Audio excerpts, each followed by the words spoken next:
3 days before my promotion was set to be announced, my younger brother walked into my boss's office and told him I'd been falsifying project reports. My parents found out that same evening and called me to say maybe he had a point. I'd been at the same engineering firm for 9 years. 9 years of early mornings, late nights, covering shifts when the team was short, staying on calls until midnight because a client in Vancouver was having a meltdown over a deadline. I wasn't flashy about it. I didn't play politics. I just did the work and figured that eventually, it would mean something. And it did. My director Raymond pulled me aside in February and told me the senior project lead position was mine. It would be announced at the quarterly meeting in March. He shook my hand and said, "You've earned this, Ethan. Nobody in this building has put in what you have." I walked out of that office and sat in my car for 10 minutes just staring at the steering wheel. Not out of disbelief, but because for the first time in a long time, I felt like someone actually saw me.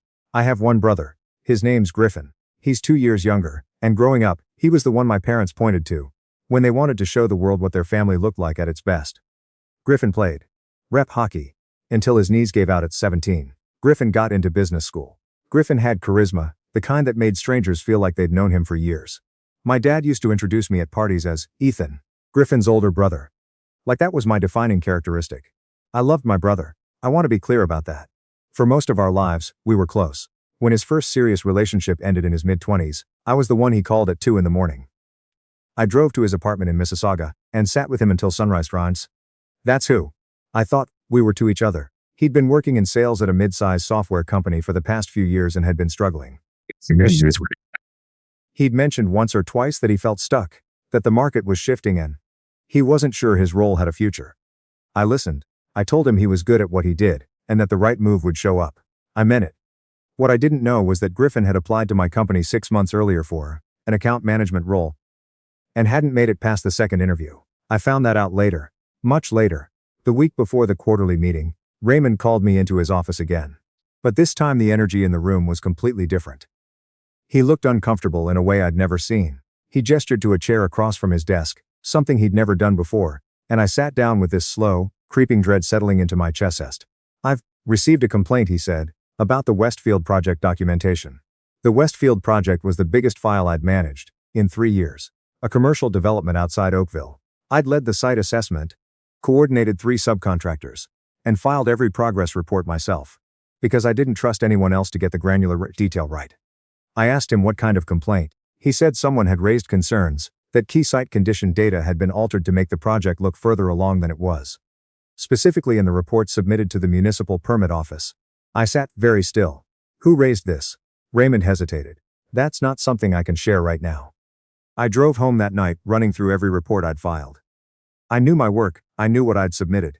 None of it had been altered. If anything, I'd been more conservative in my assessments than I needed to be, because I'd rather flag a potential delay early than have it blow up later. That's how I operate. My phone rang around 8. It was my mom. She opened with, "Ethan, I heard something happened at work."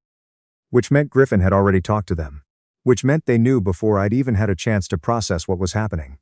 I asked her what she'd heard. She said Griffin had mentioned he was worried about me, that I'd been under a lot of pressure lately, that he hoped I hadn't cut corners on anything. "Cut corners," I repeated. "He's just worried," she said. "You know how he gets." "Mom," he went to my boss. A pause. "He didn't go to your boss, Ethan. He just mentioned something to someone he knows there." Someone he knows there. Griffin knew someone. At my company. I hadn't realized that. The someone I would later find out was a junior analyst who'd gone to the same business school as Griffin and had passed his concerns up the chain as a professional obligation. That's how Raymond framed it. A professional obligation. My dad called an hour later. His message was shorter. He said Griffin was probably just trying to look out for the family reputation, and that if there was nothing to the claim, I had nothing to worry about. Then he said, "You know how these things can get blown out of proportion when you're stressed." I sat in my kitchen for a long time after that. Just quiet. The kind of quiet that comes when you realize the people who are supposed to be on your side have already decided how they feel. HR opened a formal review. It took 3 weeks. 3 weeks of being pulled in and out of meetings, having my files combed through, explaining the same decisions to different people in different rooms. Raymond stayed professional throughout, but I could feel the shift. The promotion announcement got pushed. No one said it was canceled, but everyone stopped bringing it up. I didn't contact Griffin during those 3 weeks. I didn't know what I would say. I spoke to my parents once, maybe twice. The conversations were short. My mom kept framing it as a difficult situation for the whole family. My dad kept saying Griffin hadn't meant any harm, that he was probably just stressed about his own career. I never asked what Griffin's career stress had to do with my project files. I didn't have the energy. The review concluded on a Thursday morning. Raymond called me into his office and told me the complaint had been found to be unsubstantiated. Every piece of documentation I'd submitted matched the original field data. There was no alteration, no discrepancy, nothing. He said the word unsubstantiated twice, like he was making sure it landed. Then he asked, carefully, if I had any idea who might have had access to the file system to even make a credible seeming claim about the data. I said I didn't know. That was mostly true. The promotion came through 2 weeks later. Senior project lead. My name on the department roster above 3 people who'd been at the firm longer than I had. Raymond shook my hand again in his office, and this time he said, I'm sorry for how the last few weeks went. You handled it with more grace than most people would have. I thanked him. I went back to my desk. I did not feel triumphant. My parents called that evening, because Griffin had apparently told them the review had cleared me. Not because they'd reached out to check on me themselves. Because Griffin said something. My mom said she was glad it worked out, and that she hoped Griffin and I could move past it. My dad said something about how family stress manifests in strange ways, and that Griffin's intentions were good even if his approach was off. I said, he went to someone at my company and told them I falsified documents. My dad said he was concerned. About what exactly? Silence. About what? I asked again. What was he concerned about? What did he see me do that made him think that was a reasonable thing to do? My mom said, Ethan, please don't make this harder than it needs to be. I hung up. Not dramatically. I just set the phone down and didn't pick it back up. Griffin texted me 3 days later. The message was long. It covered a lot of ground. It talked about how he'd heard I was up for a big promotion, and that someone at the company had mentioned the Westfield file had some inconsistencies. And he'd felt as my brother that he had a duty to say something before it became a bigger problem. He said he was acting out of love. He said he hoped I understood. I read it twice. Then I replied with 4 words, I don't believe you. He called immediately. I didn't answer. He called twice more that night and once the next morning. I didn't answer any of them. He showed up at my condo on a Saturday. I saw his car from my window and I didn't go down. He buzzed up 3 times and then left. I felt nothing watching him drive away. That surprised me more than anything. The weeks after that were strange. I went to work. I did my job. I had a team now, real responsibility, the thing I'd been building toward for nearly a decade. On paper, everything had worked out. But I'd come home at night and sit in my kitchen, with the lights low, and feel this specific kind of tired that sleep didn't fix. My parents started calling more often after Griffin stopped. Or maybe they'd been calling at the same rate. And I just noticed more now that I was answering less. My mom left voicemails about family dinners, about Thanksgiving, about how it wasn't healthy to hold on to things. My dad called once and said he'd spoken to Griffin and that my brother genuinely felt terrible and wanted a chance to explain himself. I didn't call back. About 2 months after the promotion, I got a message from a colleague at a firm in Calgary. She was a structural engineer I'd crossed paths with on a joint project a few years back. Professional, sharp, the kind of person who talks to you like your time matters. Her name was Alicia. She was reaching out because her firm was expanding into the Ontario market, and they were looking for someone to head up their eastern operations. She'd thought of me. I flew out to Calgary for a meeting that turned into 2 days of conversations. Their offices were newer than ours. Their project pipeline was different. Their culture felt less like managing up and more like building something. By the time I boarded the flight home, I'd been offered a role that was 3 steps above where I was. I said yes. I gave my notice at the firm in November. Raymond took it well. He said he wasn't surprised, and that Calgary's gain was their loss, which was generous. A few colleagues took me for drinks at a bar near King Street. And I sat there realizing that some of these people, the ones I'd worked beside for years without making time to actually know, were the kind of people I actually liked. I didn't tell my parents I was leaving until 2 weeks before my last day. My mom's reaction was to ask if this had something to do with Griffin. My dad asked if I was running away from the situation. I said I was running toward a better opportunity. Neither of them seemed to hear the difference. Griffin found out through my parents and texted me to say he hoped I knew what I was doing. I didn't respond. I moved to Calgary in January, rented a place in Inglewood, close enough to the river that I could walk to it on weekends. I bought furniture I actually liked instead of whatever was on sale. I painted the kitchen a dark green that my mom would have called impractical. And I left it that way. Work was different in all the ways I'd hoped. My team was smaller but more focused. The projects were complex in ways that kept me genuinely interested instead of just busy. Alicia turned out to be exactly as direct in person as she'd been over email, which I found enormously refreshing. We had lunch together most Fridays and would spend an hour talking about whatever project had generated the most chaos that week. It wasn't romantic, Not then. But it was the kind of friendship I'd stopped expecting to find at work. I heard from my parents sporadically. Birthdays, the occasional Sunday call, that felt more obligatory than genuine. I kept the conversations short and polite. I asked about their health. I didn't ask about Griffin. About 6 months after I moved, my mom mentioned in passing that Griffin had left his company. Something about restructuring. She said it quickly. Like she was trying to sneak it past me, and then pivoted to asking about the weather in Calgary. I made a neutral sound and changed the subject. 3 months after that, she called on a Tuesday evening. Which was unusual enough that I picked up without thinking. Her voice was different, tight, like she was holding something in. She said she needed to talk to me about Griffin. Apparently, his former employer had launched an internal audit after his departure. And found irregularities in his expense reporting. Over 2 years, he'd been billing the company for client entertainment that either hadn't happened or had been significantly inflated. It wasn't a small amount. She said the number, but I didn't write it down.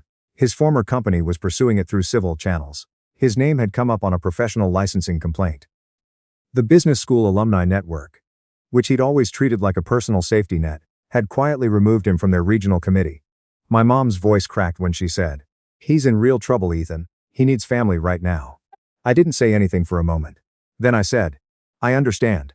She said, "Will you call him?" I said no. She asked me to think about it. I said I didn't need to think about it. She said, "Surely I could separate what happened before from what's happening now. That Griffin was still my brother, regardless of everything else." I said that was true and that it didn't change my answer. She cried a little, not dramatically, just the quiet kind. She said she didn't understand how I could be so cold. I said, "I'm not cold, I'm just not available." She asked what that meant. I said, "It means I've been available my whole life to people who weren't available to me when I needed them to be. And I'm done doing that math."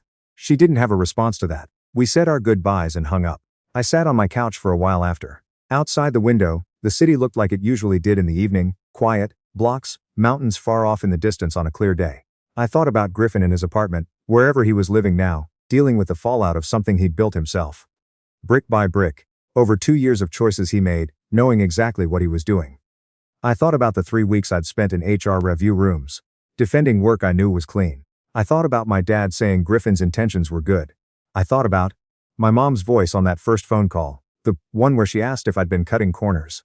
And then, I thought about something else entirely. I thought about the quarterly meeting, coming up at my firm, where I'd be presenting our Eastern Ontario expansion plan to the full leadership team. I thought about Alicia's laugh when one of the junior engineers said, something unintentionally absurd in a Friday meeting. I thought about the dark green kitchen wall, and how much I liked it every single morning. I thought about how I'd spent most of my 30s, trying to be enough, for people who'd already decided what their hierarchy looked like, and how much quieter it was on the other side of that. Griffin called me once, about a month after my mom's call. I saw his name on my screen and I thought about it. Not for long, but I thought about it. Then I set the phone face down and let it ring. What happened next unfolded slowly. The way these things always do. The civil case dragged on for almost a year. I followed it at a distance. The way you follow news about a city you used to live in. My mom kept me loosely updated, in the way she thought was subtle but wasn't. Griffin's legal fees mounted. The business school situation became more public than any of them had expected when someone posted about it on a professional forum and it found its way to people who knew people. My dad called me once during that stretch. He didn't bring up Griffin. He asked about my work, about Calgary, about whether I'd found a good hockey team to follow. We talked for 20 minutes about nothing, and then he said, very quietly near the end, "I should have called sooner to check on you."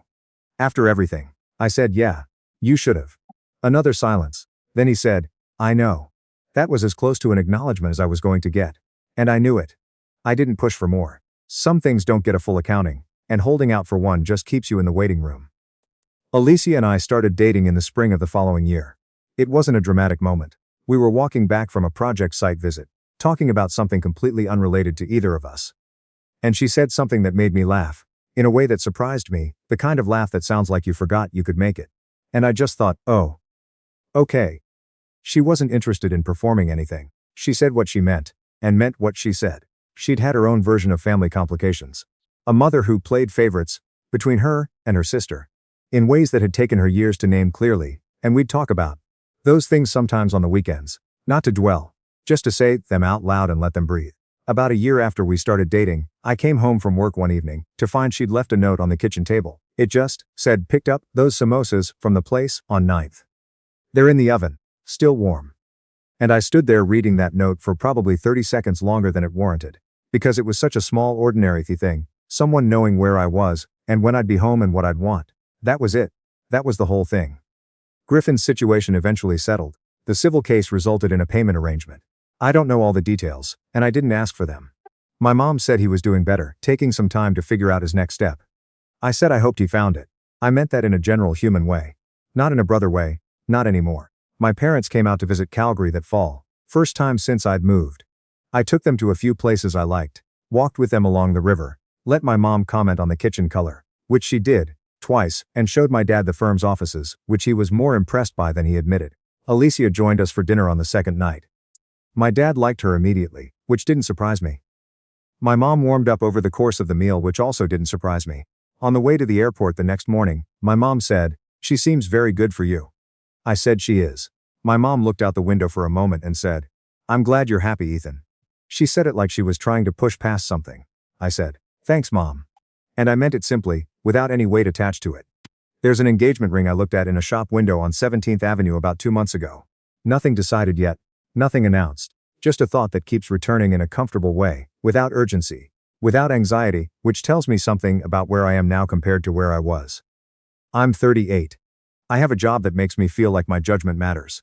I have a city that feels like mine. I have a person who leaves notes about samosas, and knows I'll understand exactly what they mean. The thing I spent the most time grieving wasn't the promotion scare, or the 3 weeks in review rooms, or even Griffin. It was the version of my family I'd believed in, the one where everyone showed up for each other at the moments that counted. That version never existed. Or maybe it existed in pieces for a while, before something shifted. And I just didn't notice soon enough. But here's what I know now. You can lose the family you were handed and still build something that fits. It doesn't happen all at once. It happens in small things. A walk along the river, a note on a kitchen table. A colleague who becomes a friend who becomes something more. A Friday afternoon, where nothing is on fire and you realize you're not waiting for things to get better. They already have.